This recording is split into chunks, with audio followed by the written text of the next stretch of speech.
Hello and welcome. I am so glad you're here with us. Today, we're going to do something really special. We're not just going to talk about a movement, we're going to practice one together. It's a really simple move, but believe me, it's one of the most powerful things we can do for our future. So let's jump right in.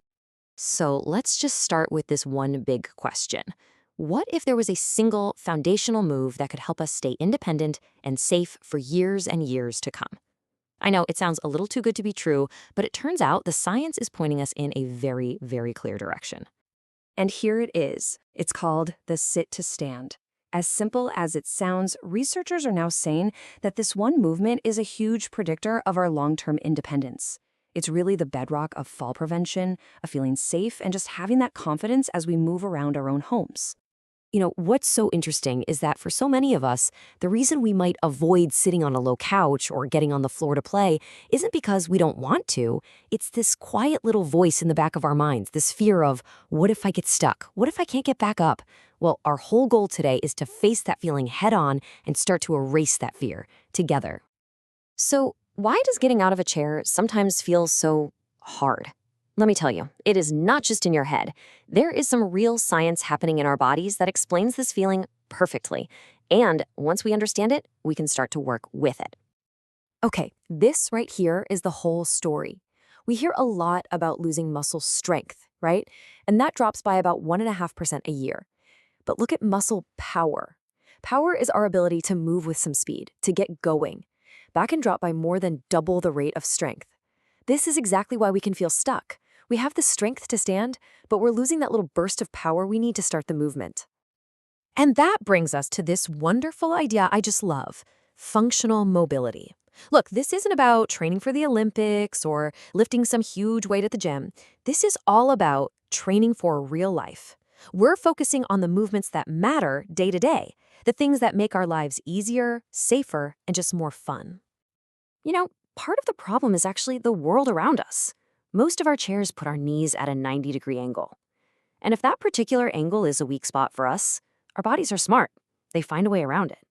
We might kind of plop down into the chair or use our arms to swing ourselves up. And while that gets the job done, those little compensations can sometimes lead to feeling unstable. All right, we've talked about the why, so now it's time for the fun part, the how.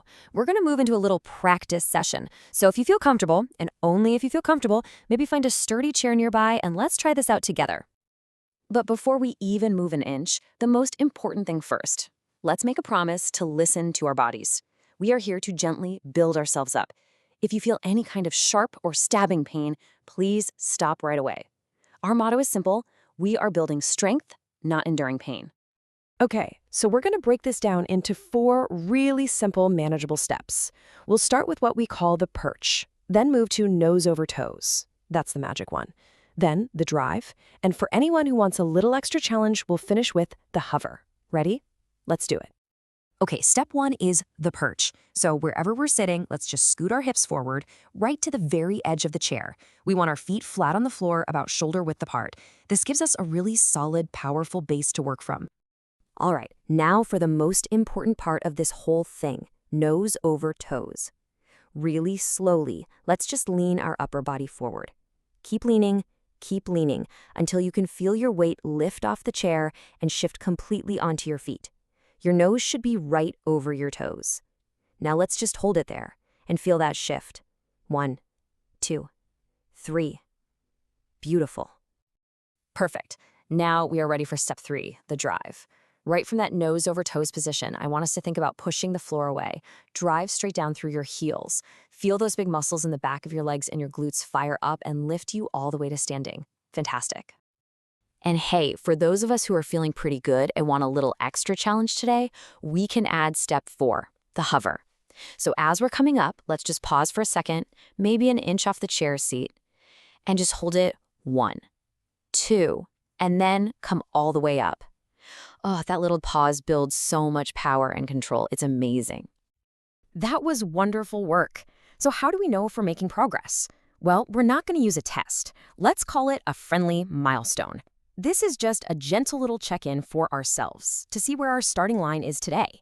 That way, we can celebrate how far we've come down the road. So here's how it works. We just see how many times we can safely sit and stand in 30 seconds without using our hands.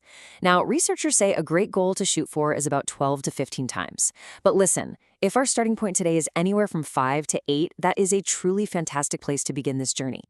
And I really want to pause on this. If you do that little check-in and you find that you're at 5 or 6 or even 8 repetitions, please do not worry for a single second. That is exactly why we are here. That's our starting point, and we're only going up from there. We will do this together. In the end, let's always remember what this is really about. We're not training for the Olympics here. We are training for life. The real prize isn't a number on a chart. It's having the strength and the confidence to get down on the rug to play with our grandkids, really knowing, that we have the power to get right back up again.